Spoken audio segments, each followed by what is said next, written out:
नमस्ते फ्रेंड्स। कल मैंने एक रिकॉर्ड किया था वीडियो NICL के इंश्योरेंस के इंटरव्यू के गाइडेंस के लिए। जनरली वो मैंने बनाया हुआ था मराठी में। बहुत लोगों के कमेंट्स आए, कुछ मैसेज भी आए पर्सनल के भी, मुझे सर वो हिंदी में बताइए, हम आउट ऑफ महाराष्ट्र है या फिर मराठी लैंग्वेज हमें नहीं पता। तो इसलिए फ्रेंड्स ये मैं वीडियो बना रहा हूँ हिंदी में। स्पेशली जो स्टूडेंट्स फिर मैसेज करते हैं सर हमें मराठी में चाहिए, तो उनके लिए ऑलरेडी मराठी में बना हुआ है। तो अगर आप देखते हो उस चैनल पे हमारे संकल्प एजुकेशन के, तो आपको मराठी में भी मिल जाएगा। तो फ्रेंड्स सबसे पहले आप सबका मैं स्वागत करता हूं और बधाई भी देता हूं कि आपने जो भी क्वालिफाई किया है NICL का मेंस का पेपर, उसके लिए। अब हमारा नेक्स्ट पड़ाव जो है वो है इंटरव्यू। अब इंटरव्यू किस तरीके से होगा, इंटरव्यू में क्या ज़रूरी चीज़ें होती है, डॉक्यूमेंट्स कौन से चाहिए, ये सारी चीज़ें हम देखेंगे। साथ साथ में हम देखेंगे कि ड्रेस कोड क्या होना चाहिए और रिलेटेड कुछ क्वेश्चंस कैसे होते हैं इंटरव्यू में। ओवरऑल में इंटरव्यू का सेशन है, तो ऑफ कोर्स इंटरव्यू कैसा चलता है, इंटरव्यू में हमने कैसे रहना चाहिए, हमें हमारा अपीयरेंस कैसे रखना है, इस ऊपर ही ये हमारा सेशन रहेगा। तो फ्रेंड्स स्टार्ट करते हैं आज का हमारा सेशन। तो ये है हमारी कंपनी। ओके, तो इसके लिए हम क्वालिफाई हुए इंटरव्यू के लिए। सबसे पहला जो पॉइंट मैं लेने वाला हूँ वो है डॉक्यूमेंट्स का। फ्रेंड्स एग्जैक्ट यही डॉक्यूमेंट लगेंगे क्या, ये नहीं अभी बता सकते, क्योंकि हर स्टेज पे कुछ ना कुछ मॉडिफिकेशन आते हैं हर समय कंपनी की तरफ से। कोई भी कंपनी हो या बैंक हो, उनके हिसाब से हर समय कोई कैरेक्टर सर्टिफिकेट ऐड कर सकता है, कोई पुलिस वेरिफिकेशन रिपोर्ट ऐड कर सकता है। तो लेकिन जनरली जो जेनेरिक फॉर्मेट बोल सकते हैं हम, वो ये है, ये सेट हम अगर रखते हैं तो हमारा जो भी काम है डॉक्यूमेंट्स प्रिपेयर करने का वो ईजी हो जाएगा। तो सबसे पहला जो डॉक्यूमेंट है हमारा वो है print out of our interview call letter.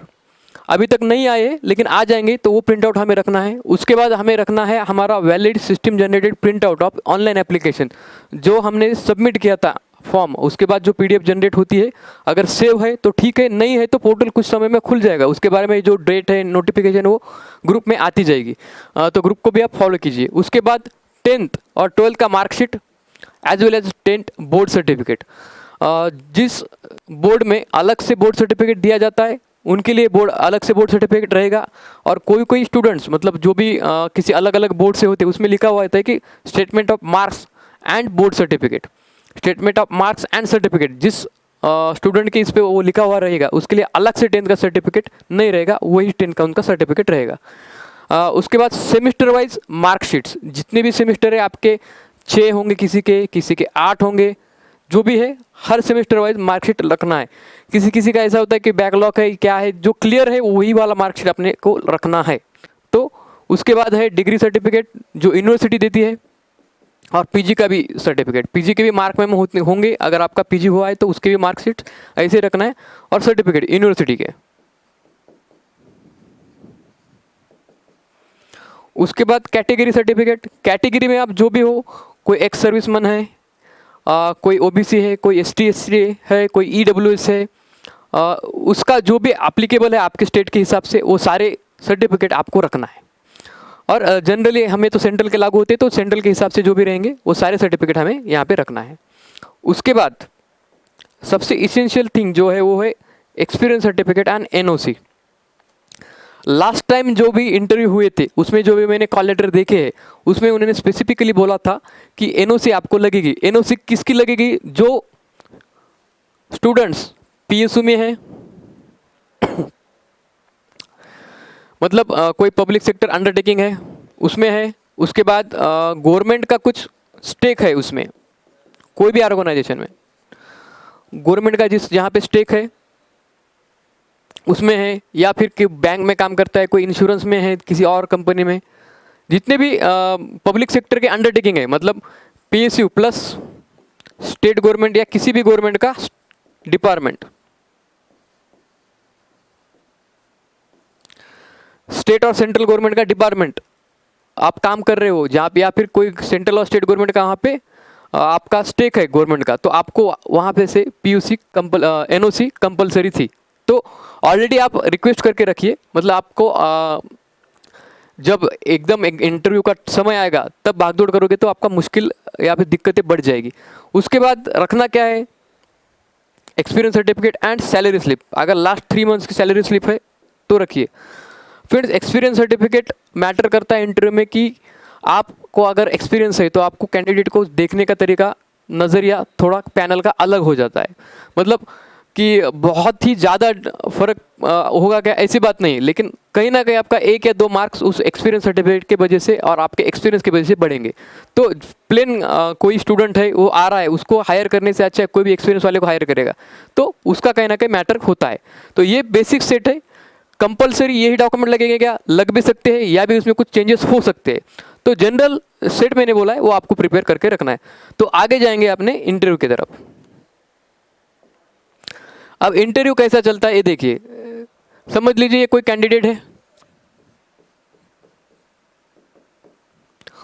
उसको इंटरव्यू जो पैनल में मेंबर रहते हैं उसको देखते समय इस नज़रिए से देखते हैं। एक उसका एचआर एस्पेक्ट रहता है, उसके बाद उसका ग्रेजुएशन और वर्क एक्सपीरियंस रहता है, उसके बाद स्टैटिक इंश्योरेंस का जो भी डिपार्टमेंटल है, यहाँ पे आएगी बैंक रहेगा तो बैंक का डेटा आएगा। ओके, तो इस तरीके से आपका इंटरव्यू बन जाता है ये 100%। मतलब इस पोर्शन को हम 25% वेटेज देंगे, इसको 25% देंगे, इसको 25% देंगे, इसको 25% देंगे, तो आपका पूरा इंटरव्यू ऐसा चल जाता है। अब एचआर एस्पेक्ट क्या होता है इंटरव्यू में, तो इंटरव्यू में एचआर एस्पेक्ट होता है कि आपका जो पर्सनल डेटा है, जैसे कि आपका नाम से लेके आपका फैमिली बैकग्राउंड के बाद आप जहाँ से आए हो, जिस लोकेलिटी में रहते हो उसके बारे में कुछ इंपॉर्टेंस है क्या, आपके हॉबीज़ क्या है, उसके बाद आपके कुछ अचीवमेंट्स है क्या, इसके बारे में क्वेश्चन। तो ये हर कैंडिडेट टू कैंडिडेट और केस टू केस डिफरेंट होता है, क्योंकि हर एक का नाम अलग, गांव अलग है, उसका एजुकेशन अलग है, सारी चीज़ें। उसमें और क्वेश्चन क्या हो सकती है कि वाई इंश्योरेंस, आपका अगर ग्रेजुएशन आपने बीएससी प्लेन किया है या फिर आपने बीकॉम किया है, तो भाई आपकी वो फील्ड छोड़ के आप इंश्योरेंस में क्यों आ रहे हो, या फिर इंश्योरेंस सेलेक्ट करने का है उसके लिए प्रिपरेशन करने का क्या रीज़न है। तो ये सारी क्वेश्चंस। उसके बाद होता है आपका ग्रेजुएशन और वर्क एक्सपीरियंस। जिनको वर्क एक्सपीरियंस है ऑफकोर्स उनका पहले वर्क एक्सपीरियंस पे इंटरव्यू होगा, पूछेंगे कि आप किस डोमेन में, किस ऑर्गेनाइजेशन में काम करते हो, आपने क्या जिम्मेदारियां पूरी की है, क्या चैलेंजिंग सिचुएशन फेस किए, या फिर उसके लिए रिलेटेड कुछ टर्म्स पूछ सकते हैं जो भी आप काम कर रहे हो। उसके बाद सिर्फ प्लेन स्टूडेंट है, उसका सिर्फ ग्रेजुएशन है, तो ग्रेजुएशन रिलेटेड क्वेश्चंस रहेंगे कि किस स्ट्रीम में आपका ग्रेजुएशन हुआ है। कोई स्टूडेंट होता है उसका बीकॉम ग्रेजुएशन रहता है, तो बीकॉम के लिए रिलेटेड क्वेश्चंस रहेंगे। क्वेश्चंस कैसे रहेंगे कि पूछेंगे कि भाई आप बीकॉम स्टूडेंट हो तो आप बताइए कि डिप्रिसिएशन क्या होता है। उसके बाद पूछेंगे कि ऑडिट क्या होता है, अगर किसी फर्म को नेट लॉस हुआ है किसी फाइनेंशियल ईयर में, तो आप बैलेंस शीट पे कहाँ पे दिखाओगे, फाइनेंशियल स्टेटमेंट्स क्या होते हैं, जैसे बैलेंस शीट होता है, उसके बाद आपके ट्रेडिंग बुक्स है, उसके लिए कुछ क्वेश्चंस हो सकते हैं। उसके बाद कोई स्टूडेंट अगर इंजीनियरिंग बैकग्राउंड का है, स्पेशली कंप्यूटर साइड का है या फिर सिविल का है, तो उसको उसके रिलेटेड क्वेश्चंस होंगे। जैसे कंप्यूटर वाले को पूछ सकते हैं C++ में डिफरेंस क्या है, डेटा स्ट्रक्चर क्या होता है, प्रोग्रामिंग क्या होती है, सॉफ्टवेयर हार्डवेयर में क्या फ़र्क है, उसके बाद सिस्टम सॉफ्टवेयर क्या, इस रिलेटेड क्वेश्चन। कोई एग्री का है, एग्री रिलेटेड क्वेश्चन आएंगे, पूछ सकते हैं कि आपको फिर एग्रोनॉमी क्या होती है, कौन से सब्जेक्ट आपने पढ़े हो। उसके बाद गवर्नमेंट की कुछ स्कीम है कि ऑफकोर्स इंडिया एक फार्म बेस्ड कंट्री है, फार्मिंग पे ही सारी चीज़ें चलती है। तो कोई गवर्नमेंट की स्कीम है क्या, जैसे कि आप एग्जांपल ले सकते हो कि सॉइल हेल्थ कार्ड जो बनाती है गवर्नमेंट की तरफ से ये स्कीम में, तो उसमें क्या होता है, सॉइल की क्या क्या चीज़ें हम चेक करते हैं, क्या हमें रिपोर्ट कहाँ से मिलता है, ये चीज़ें आपको पूछ सकते हैं। उसके बाद आता है हमारा थर्ड क्वेश्चन, और वो है स्टैटिक इंश्योरेंस। स्टैटिक इंश्योरेंस में क्या पूछेंगे, अब इस कंपनी के बारे में या फिर इंडियन इंश्योरेंस की हिस्ट्री के बारे में कि पहले जनरल इंश्योरेंस कैसा था, या फिर जो भी जनरल इंश्योरेंस का एक्ट है 1938 का, उसके बाद कैसी चीज़ें चेंजेस आए, उसको मॉडिफाई किया, तो फिर फॉरेन के जो प्लेयर्स थे, जो फॉरेन कंपनीज थे बैंक जो इंडिया में आए, कैसे काम किया उन्होंने। उसके बाद पूछ सकते हैं कि कुछ टर्मिनोलॉजीज रहते हैं, जैसे कि स्टैटिक टर्मिनोलॉजी बोलेंगे कि क्लेम क्या होता है, सम इंश्योर्ड क्या होती है, इंश्योर्ड पर्सन कौन होता है, थर्ड पार्टी क्लेम क्या होता है, उसके बाद डिडक्टिबल अमाउंट क्या होती है, टर्म कुछ रिलेटेड टर्म्स टू, जैसे कि आप बोल सकते हो प्रीमियम क्या होता है। तो ये सारी चीज़ें स्टैटिक इसमें आएंगी। उसके बाद जो पोर्शन आता है 4th नंबर पे, वो है करंट का। करंट अफेयर और जनरल अवेयरनेस। रिसेंट में 2-4 महीने में, 5 महीने में जो बड़ी चीज़ें हुई है उसके बारे में हमें क्वेश्चन पूछ सकते हैं। अब रिसेंट में देखा जाए अभी तो कल परसों ओलंपिक्स हुए हैं, ओलंपिक्स पैरा ओलंपिक्स और नॉर्मल रेगुलर ओलंपिक्स जो पेरिस में हुए हैं उसके बारे में आपको क्वेश्चन पूछेंगे कि कितने मेडल किसको क्या मिला है। उसके बाद आपको पूछ सकते हैं कि गोल्ड मेडल किसको मिला। वो उसके बाद एक चीज़ हो सकती है कि पैरा ओलंपिक में अभी जो रिकॉर्ड बना है कि हिस्ट्री में भी अभी जो 19 मेडल्स का रिकॉर्ड था हमारा कि इससे पहले हमें 19 मेडल्स मिले थे, इस पैरा ओलंपिक में हमें 19 से ज़्यादा मेडल मिले हैं। तो वो रिकॉर्ड ब्रेक हुआ है, कब से हुआ है, क्या हुआ है, उसके बारे में पूछ सकते हैं। उसके बाद करंट में आपको पूछ सकते हैं कि इलेक्शन हुए हैं अभी, तो इलेक्शन में किस पार्टी को कितना सीट्स आया है, उसके बारे में कितने फेज में इलेक्शन हुए, चीफ इलेक्शन कमिश्नर कौन था, ये भी पूछ सकते हैं। बजट पूछ सकते हैं, रिसेंट में जो बजट डिक्लेयर हुआ है उसके बारे में पूछ सकते हैं। तो करंट चीज़ें ये रह सकती है। अब जो भी एक मुद्दा चर्चा में चल रहा है जो कोलकाता केस के बारे में, उसके बारे में पूछ सकते हैं आपको। वुमेन सेफ्टी के बारे में जो वेस्ट बंगाल में नए एक्ट्स लागू हुए उसके बारे में आपका क्या बोलना है, कैसे सुधार लाए, कुछ पर्सनल रिस्पॉन्स के भी क्वेश्चन आपको हो सकते हैं। फ्रेंड, जनरली हमारा इंटरव्यू ऐसा चलेगा। अब इसके आगे मैं हर एक सेक्टर के ऊपर जो भी क्वेश्चंस बने हुए हैं, मतलब प्रीवियस ईयर के इंटरव्यूज़ में जो भी क्वेश्चन पूछे गए थे हमारे स्टूडेंट्स को, उसका डेटा कलेक्ट किया हुआ है। उसके अकॉर्डिंग कुछ सेट बनाए हुए, तो उसमें हम देखेंगे 1 बाय 1 क्वेश्चंस। उससे पहले ये हमारे ग्रुप्स है, मतलब ये टेलीग्राम चैनल है हमारा। अगर इसको आप सब्सक्राइब करते हो तो आपको रेगुलर अपडेट मिल जाएंगे। ये व्हाट्सअप का है कम्युनिटी, और ये हमारा ऐप है संकल्प का।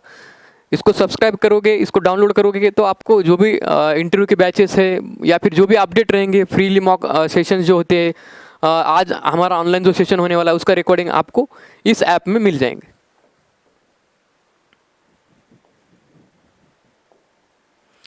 फ्रेंड्स, ये है हमारा पहला एस्पेक्ट, वो है एचआर क्वेश्चन। एचआर क्वेश्चन में देखिए कि पहला क्वेश्चन आपको यही रहेगा, इंट्रोड्यूस योरसेल्फ। और ये हमारा इंटरव्यू का फर्स्ट पोर्शन रहता है। यहाँ पे जो हमारा इंप्रेशन गिरता है तो पूरे थ्रू आउट इंटरव्यू मेंटेन रहता है। तो इस पे हमें ज़्यादा फोकस देना पड़ता है कि किस तरीके से हम हमारे खुद के बारे में एक्सप्रेस करें या फिर एक्सप्लेन करें। तो ये हो गया इंट्रोड्यूस योरसेल्फ। उसके बाद वेयर आर यू फ्रॉम, ये क्वेश्चन रहेगा, जिस जगह से आप आए हो उस जगह के बारे में कुछ इंपॉर्टेंस बताइए, क्या चीज़ें है वहाँ पे, ऐसा भी हो सकता है। उसके बाद रहता है कुछ अचीवमेंट्स है क्या। अचीवमेंट्स मतलब आप स्कूल में थे, कॉलेज में थे, कुछ स्टेट लेवल पे गेम खेले हो क्या, या फिर किसी कल्चरल एक्टिविटी फंक्शन में आपने पार्टिसिपेट किया है क्या, उसके लिए आपको कुछ मेडल या फिर सर्टिफिकेट मिला है क्या, ऐसा कुछ आप बता सकते हो। उसके बारे में आपके हॉबीज, स्ट्रेंथ और वीकनेसेस के बारे में पूछेंगे। उसके बाद सिचुएशनल बेस्ड क्वेश्चन देंगे कि क्वेश्चन कैसा देंगे कि सिचुएशन देखिए कि इंश्योरेंस का पेनिट्रेशन आपको बढ़ाना है, जनरल इंश्योरेंस का रूरल एरिया में पेनिट्रेशन नहीं है, और आप वहाँ पे एक नोडल ऑफिसर हो या रीजन ऑफिस में हो, तो आप उसको कैसे इंप्लीमेंट करोगे, कैसे पेनिट्रेशन बढ़ाओगे, कैसे अवेयरनेस बढ़ाओगे, तो ये बारे में आपको क्वेश्चन पूछा जाएगा। उसके बाद वाई NICL, इसके बारे में क्वेश्चन पूछेंगे कि भाई क्यों दूसरा इंश्योरेंस कंपनी क्यों नहीं, NICL ही क्यों, ऐसा क्वेश्चन आ सकता है। फिर पूछ सकते हैं अबाउट NICL, आपको NICL के बारे में क्या है, सिर्फ वो बोलते समय आपको उसकी हिस्ट्री थोड़ी सी बताना है। अभी कौन चेयरमैन है, बोर्ड ऑफ डायरेक्टर्स कौन है, CBO कौन है, उसके बाद प्रीमियम कलेक्शन कितना था, प्रॉफिट कितना था, ब्रांचेस कितनी है, क्या प्रोडक्ट्स ऑफर करता है NICL, ये प्रोफाइल आपको बतानी पड़ती है इस क्वेश्चन के आंसर में। ओके, तो फर्स्ट पोर्शन था हमारा ये इंटरव्यू का, और ये बहुत ध्यान से करना है। अब फ्रेंड्स, इसमें करना क्या है, जो फ्रेंड्स संकल्प के साथ तैयारी करेंगे उनके लिए भी ऑप्शन है बैच का, लेकिन जो सेल्फ कर रहे हैं उन्होंने क्या करना है कि हर एक सेक्टर में, अभी HR सेक्टर है, इसमें जो क्वेश्चन हमारे रिलेटेड बन सकते हैं, अब मैंने तो 5-6 क्वेश्चन 7 क्वेश्चन आपको सामने दिए, लेकिन आपका एक खुद का सेट बनाइए, खुद के लिए 10-15 क्वेश्चन, 20 क्वेश्चन जितने निकलते, कुछ भी यूज करो, ChatGPT यूज करो, Gmail यूज करो, गूगल यूज करो, क्या भी करो, लेकिन कोरा यूज करो। आप अपना एक सेट बना के रखिए, 10-10, 15-15 क्वेश्चन एटलीस्ट होना चाहिए। मैं अगर एक स्टैंडर्ड नंबर रूल तो 10 क्वेश्चन आपके खुद के होना चाहिए जो कि आपके HR रिलेटेड हो, तो आप प्रिपेयर रहोगे। यहाँ पे इंटरव्यू देने जाओगे तो आपको पता रहेगा कि मुझे क्या क्वेश्चन आ सकता है, तो आप आपका खुद का क्वेश्चन सेट बना के रखिए। उसके बाद नेक्स्ट जो पोर्शन है वो है ग्रेजुएशन के ऊपर, ग्रेजुएशन एंड वर्क एक्सपीरियंस। मैंने इनिशियल इसमें बताया आप थोड़ी देर पहले कि कैसा क्वेश्चन आ सकता है कि ग्रेजुएशन है, ये तो करंट वर्किंग डोमेन पे आएगा कि आप जिस पोजीशन पे हो, जिस डेजिग्नेशन पे आप काम कर रहे हो, कोई बंदा किसी बैंक में काम कर रहा रहता है, या फिर कोई प्राइवेट शॉप है उसका, उस वहाँ पे काम कर रहा है, कोई स्टडी करता है, उसका कुछ प्राइवेट बिजनेस ही चालू है, आप बोल सकते हो, भले सर्टिफिकेट हो ना हो उसके लिए, लेकिन आप बोल सकते हो कि मेरा ये काम है, ये ऐसा ऐसा मैं काम करता हूँ। ओके, उसके बाद आपको अचीवमेंट्स के बारे में पूछेंगे, उस बिजनेस में अचीवमेंट है या फिर उस जो भी जॉब कर रहे हो उसमें कुछ अचीवमेंट मिली है क्या। उसके बाद जाएंगे आपके ग्रेजुएशन पे। ग्रेजुएशन के नॉलेज में आपको क्वेश्चन पूछेंगे, जैसे मैंने थोड़ी देर पहले बताया था इनिशियल स्टेज में कि आप कॉमर्स के साइड के हो, तो ऑफ कोर्स कॉमर्स के साइड का सवाल आएगा कि ऑडिट क्या है। उसके बाद आपको पूछेंगे कि डिप्रिसिएशन क्या होता है, वो कैसे कैलकुलेट करते हैं, उसके मेथड कौन थे। जनरली हम जो दो मेथड देखते हैं, स्ट्रेट लाइन डिप्रिसिएशन मेथड और return down value depreciation method, तो उसमें डिफरेंस क्या है, नेट लॉस हुआ तो क्या कहाँ पे दिखाएंगे, प्रोविजंस क्या होता है, ऐसे कुछ सवाल आपको पूछ सकते हैं। उसके बाद कोई एग्री का है तो एग्री रिलेटेड क्वेश्चन रहेंगे, टर्मिनोलॉजीज पूछेंगे। उसके बाद अगर आप इंजीनियरिंग बैकग्राउंड के हो तो रिलेटेड, आपको सिविल इंजीनियरिंग हो तो आपको सिविल इंजीनियरिंग रिलेटेड कुछ क्वेश्चन पूछेंगे। कंस्ट्रक्शन कंपोजिशन क्या रहता है, उसमें आप रेशोज पूछ सकते हैं कि इसमें अगर मुझे कंक्रीट बनाना है, इसलिए इस चीज़ के लिए फुटिंग बनानी है तो उसका क्या कंपोजिशन रहेगा मटेरियल का, तो सारी चीज़ें रेशोज वगैरह आपको पूछ सकते हैं। उसके बाद आपको अगर कंप्यूटर साइड के हो तो ऑफकोर्स आपको पूछेंगे कि ड्राइवर्स क्या होते हैं, सिस्टम सॉफ्टवेयर्स क्या होते हैं, उसके बाद यूटिलिटी सॉफ्टवेयर क्या होता है, C++ में का डिफरेंस क्या है, ये बेसिक क्वेश्चंस आपको पूछ सकते हैं। उसके बाद आप नेक्स्ट जाओगे कि ये आपका पर्सनल रिस्पॉन्स का क्वेश्चन रहेगा कि आपका जो भी नॉलेज है करंट, मतलब आप जिस जॉब में आप अभी जॉब कर रहे हो, जिस ऑर्गेनाइजेशन में जॉब कर रहे हो, या फिर आपका जो ग्रेजुएशन का नॉलेज है, तो आपकी जो न्यू असाइनमेंट रहेगी, अगर आपका सिलेक्शन होता है NICL में वो बोल के, तो वहाँ पे आप कैसे यूज़ करोगे। मतलब आप कॉमर्स साइड से हो या फिर प्लेन BSc वाले हो, तो आपका तो नॉलेज और इंश्योरेंस का कुछ उतना रिलेशन नहीं है, तो आप उसको कैसे यूज़ करोगे हमारे ऑर्गेनाइजेशन के लिए। तो ऐसा कुछ पर्सनल रिस्पॉन्स का क्वेश्चन आपको पूछ सकते, थोड़ा ट्रिकी भी रहता है उसको डील करना। ओके, तो आप सेम जैसा भी मैंने HR में बोला था, इसी में भी आप आपके लिए मिनिमम 10 क्वेश्चन बना के रखिए जो सेल्फ प्रिपेयर कर रहे हैं उनके लिए। और बाद में जो हमारा बैच में तो हम कस्टम देंगे हर एक के लिए, कैसा बन जाता है, कैसा रिस्पॉन्स रहेगा आपका, उस तरीके से। तो फ्रेंड्स, ये था हमारा ग्रेजुएशन और वर्किंग नॉलेज। उसके बाद है static insurance terms for AO। देखिए स्टैटिक इंश्योरेंस में क्या आएगा, ऑफकोर्स ये स्टैटिक है, मतलब वो एज इट इज़ रहेंगे लॉन्ग टाइम तक, मतलब ऐसे इजीली चेंज होने वाली नहीं। जैसे कि हिस्ट्री पूछेंगे उस इंश्योरेंस कंपनी की और इंश्योरेंस की भी, फिर बोलेंगे प्रीमियम क्या होता है, डिडक्टिबल अमाउंट क्या होती है, उसके बाद कवरेज क्या होता है, एक्सक्लूजन क्या होता है, क्लेम क्या होता है, थर्ड पार्टी क्लेम क्या होता है, थर्ड पार्टी क्लेम कैसा सेटल होता है, इंश्योरेंस के टाइप्स पूछ सकते हैं, जैसे कि थर्ड पार्टी इंश्योरेंस। उसके बाद आपके लिए जो पूरा एक इंश्योरेंस का पैकेज होता है वो पूछ सकते हैं। उसके बाद आपको ये भी पूछ सकते हैं कि अगर सिचुएशनल क्वेश्चन दे सकते हैं कि जो मैंने आपको पूछा कि इंश्योरेंस का पेनिट्रेशन बढ़ाना है रूरल एरिया में स्पेशली, क्योंकि जनरली अर्बन एरियाज़ में अवेयरनेस रहता है और उसको उतने सोर्सेज भी रहते हैं कि हो जाता है, तो उसको आप कैसे टैकल करोगे। तो फिर जैसे कि हम बोल सकते हैं कि गवर्नमेंट ने अगर कंपल्शन कर दिया कि आपको जनरल इंश्योरेंस, मतलब गाड़ियों को कंपल्सन रहता ही है, लेकिन उसका वेरीफाई करना कि इंश्योरेंस है नहीं है, गाड़ियाँ नंबर जैसे चेक करते हैं, 2 व्हीलर का अगर इंश्योरेंस का हम एग्जांपल लेते हैं, अगर कंपल्शन कर देते हैं उसका प्रॉपर चेकिंग होता है तो हर इंसान इंश्योरेंस लेगा। ओके, जनरली 4 व्हीलर के जो इंश्योरेंस वगैरह चेक किया जाता है, PUC भी चेक किया जाता है, इंश्योरेंस भी चेक किया जाता है, उसके बाद ड्राइविंग लाइसेंस है क्या ये भी चेक किया जाता है। तो अगर ऐसे कंपल्सन रहे तो इंश्योरेंस सेल होगा और पेनिट्रेशन बढ़ेगा। तो ऐसी चीज़ें आप सोल्यूशन बोल के दे सकते हैं कि मैंने सिर्फ एक एग्जांपल के लिए दिया है, आपको ऐसा नहीं बोलना है, सिर्फ यही एग्जांपल नहीं देना है इंश्योरेंस केस में, बहुत सारे और भी होते हैं ऑप्शन। ओके, तो ये कुछ क्वेश्चंस होते, आप इसके लिए भी ऐसे 10-20 क्वेश्चन बना के रखिए खुद ही सर्च करके, कि आप ऑनलाइन भी सर्च करोगे कि insurance related terms asked in interview, ऐसा भी सर्च करोगे तो आपको मिल जाएंगे सारे। ओके, तो उसके बाद जो मैंने बोला करंट पे क्या आ सकता है, तो करंट पे आ सकता है बजट पूछ सकते हैं, जनरल इलेक्शन हुए वो भी पूछ सकते हैं, इलेक्ट्रल बॉन्ड्स के बारे में पूछ सकते हैं, क्योंकि इलेक्ट्रल बॉन्ड्स बहुत चर्चा में था इलेक्शन के टाइम, ऑनरेबल सुप्रीम कोर्ट तक वो बात गई थी, फिर उन्होंने उसको इनवैलिड डिक्लेयर किया। उसके बाद जो भी चीज़ें चेंज हुई है आप देख सकते हो, तो उसके बारे में आपको क्वेश्चन पूछ सकते हैं। इसके अलावा भी कुछ चीज़ें जो related to recent recent day है वो पूछ सकते हैं आपको। ओके फ्रेंड्स, ये थे हमारे इंटरव्यू के 4 पोर्शन। उसमें हर पोर्शन में किस तरीके के क्वेश्चन आते हैं वो हमने यहाँ पे देखे।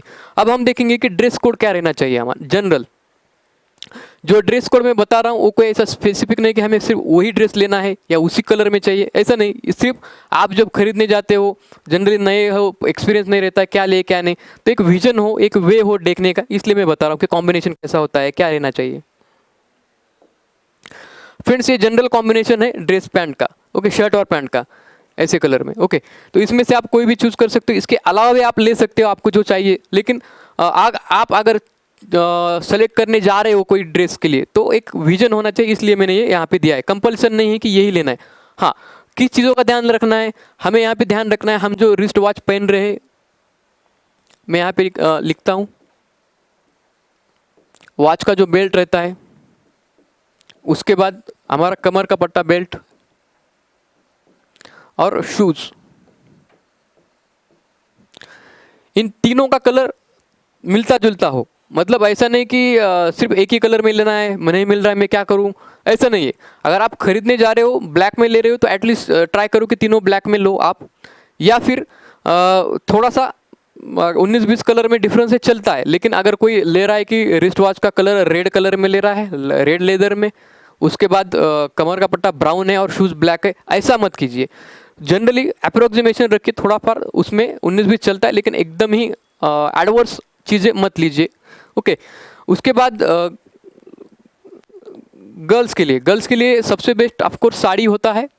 इफ़ पॉसिबल आप अगर कंफर्टेबल हो तो ट्राई करो, नहीं करोगे तो ऐसे सादे फॉर्मल ड्रेस भी यूज़ करोगे तो भी चलेगा, और साथ में नीचे साड़ी पे जो भी चीज़ें चलती है वो, और या फिर शूज़ वगैरह फॉर्मल ड्रेस पे आप पहन सकते हो, जो भी फॉर्मल शूज़ रहते हैं वो पहन सकते हो, और चप्पल वगैरह साड़ी पे तो चली जाएगी। तो ये बेसिक चीज़ें थी कि ड्रेस कोड कैसा होना चाहिए। उसके बाद इंटरव्यू कैसा चलता है, इंटरव्यू में जो भी पोर्शन है एचआर, सबसे पहला एचआर, उसके बाद आपका ग्रेजुएशन और वर्किंग एक्सपीरियंस, उसके बाद third static insurance terms terminologies, उसके बाद है करंट अफेयर्स और जीए। तो ये था हमारा इंटरव्यू का सेशन। अब आगे मैं कुछ चीज़ें बताऊंगा कि अगर कोई जो भी स्टूडेंट्स हैं उनको संकल्प के साथ अपना प्रिपरेशन करना है तो उनके लिए बैच भी रहेगी। बैच के बारे में सारी डिटेल्स आ जाएंगे ग्रुप में। मैं थोड़ा फैकल्टी के बारे में बताता हूँ कि कौन कौन आपको बैच में गाइड करेगा या इवेल्युएशन के लिए रहेगा। जैन सर रहेंगे, इनका स्पेशली इंश्योरेंस का एक्सपीरियंस है, टोटल एक्सपीरियंस 12 साल है, लेकिन उन्होंने 5 साल इंश्योरेंस में यूएसएल में काम किया है, डबल एओ बोल के। तो इनको एक्चुअल जो प्रोफेशनल नॉलेज है वो इनको खुद को है, 5 साल उन्होंने वहाँ पे काम किया। उसके बाद समीर सर है, समीर सर को भी 13 साल का पढ़ाने का एक्सपीरियंस है, इंटरव्यू का भी एक्सपीरियंस है, उनका फाइनल सिलेक्शन एसबीआई में हुआ था। निखिल सर है, निखिल सर ऑनलाइन रहेंगे सेशंस में भी, और सर भी अच्छे खासे 10-12 साल से इंटरव्यू लेते हैं। उसके बाद मैं खुद हूँ, मुझे 9 साल बैंक में काम करने का एक्सपीरियंस है। साथ साथ मैंने इंश्योरेंस पे जो भी प्रोडक्ट्स रहते हैं बैंक में स्पेशली हम बेचते हैं, जनरल इंश्योरेंस के हो, लाइफ इंश्योरेंस के, वो भी बेचे, तो उसका भी एक अलग एक्सपीरियंस है। थर्ड पार्टी प्रोडक्ट्स बोल के हम जो बेचते थे। साथ में ही प्रशांत सर है, जो एग्रीकल्चर फील्ड ऑफिसर थे बैंक में, और उन्होंने नोडल ऑफिसर इंश्योरेंस का जो रहता है वो बोल के भी काम किया हुआ है। एग्रीकल्चर इंश्योरेंस जब जो भी फसल बीमा योजना होती है उस समय उन्होंने वो काम किया है, तो उनको एक अच्छा खासा एक्सपीरियंस है। तो फ्रेंड्स, ये था आज का डिस्कशन। जो भी बैच के बारे में अपडेट्स होंगी वो हमारे ग्रुप में आ जाएंगी। जो हमारा संकल्प 247 ऐप है, आप वो डाउनलोड कर लीजिए। आज इवनिंग में एक सेशन रहेगा, एक 7-8-9 बजे के आसपास। जो भी मैसेज होगा हम कर देंगे कि कब सेशन रहने वाला है। उस सेशन में ऑफकोर्स जो वर्किंग स्टूडेंट है हमारे NICL में वगैरह जो आएंगे वो आपको गाइड करेंगे, कैसा इंटरव्यू कैसे होता है, वहाँ से लेके जॉब प्रोफाइल कैसा है, प्रमोशन कैसा होता है, पोस्टिंग कैसा होता है, सारी चीज़ें हम वहाँ पे डिस्कस करेंगे। तो फ्रेंड्स, चैनल को लाइक करो, फॉलो करो। उसके बाद आपको कुछ डिफ़िकल्टी है तो डिस्क्रिप्शन में नंबर है ही, ग्रुप में भी आप मैसेज कर सकते हो। Okay, all the best, thank you.